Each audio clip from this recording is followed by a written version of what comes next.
অনন্তের দাবিতে অস্বস্তিতে পদ্ম শিবির। কি এমন চাইলেন মহারাজ? ফাঁসতে তোলপাড় গোটা বাংলা। লোকসভা নির্বাচনের সময় থেকেই অনন্ত মহারাজের ক্ষোভের কথা শোনা যাচ্ছে।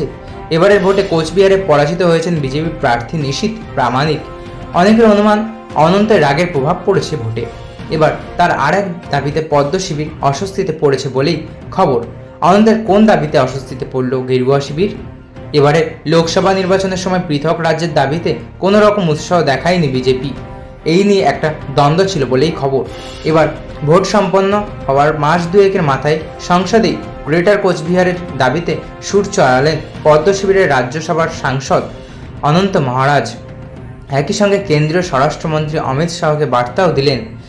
বহুদিন ধরেই কোচবিহারকে কেন্দ্র শাসিত অঞ্চল করার দাবিতে জানাচ্ছে অনন্ত মহারাজ।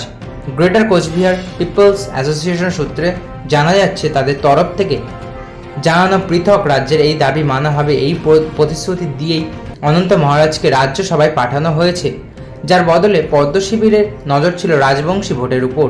তবে নির্বাচন ঘোষণার পরেই এই নেতা একগুচ্ছ ক্ষোভ উগরে দাবি করেন। অমিত শাহ নাকি ফোন করে তাকে জানিয়ে দিয়েছেন কোচবিহারকে কেন্দ্র শাসিত অঞ্চল করা হচ্ছে না।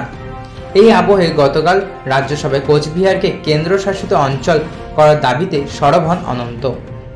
তিনি বলেন, পশ্চিমবঙ্গ এবং অসমে কোচবিহারের অন্তর্ভুক্তি অবৈধ, অসাংবিধানিক ও জনগণের ইচ্ছা বিরোধী। সংগঠনের দাবি পশ্চিমবঙ্গ থেকে আলাদা করে গ্রেটার কোচবিহার বানানো হোক। এই নিয়ে কেন্দ্রীয় স্বরাষ্ট্রমন্ত্রীর কাছেও অনন্ত মহারাজ দাবি জানিয়েছিলেন বলেই খবর।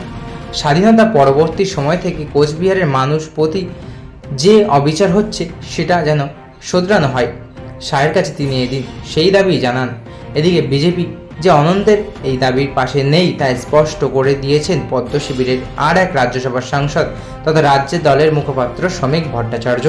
তিনি বলেন, বিজেপি খণ্ড বিখণ্ডে বিশ্বাসী নয়, পশ্চিমবঙ্গের এখানকার সীমান্ত রেখা বজায় রাখাই হলো বিজেপির নীতি।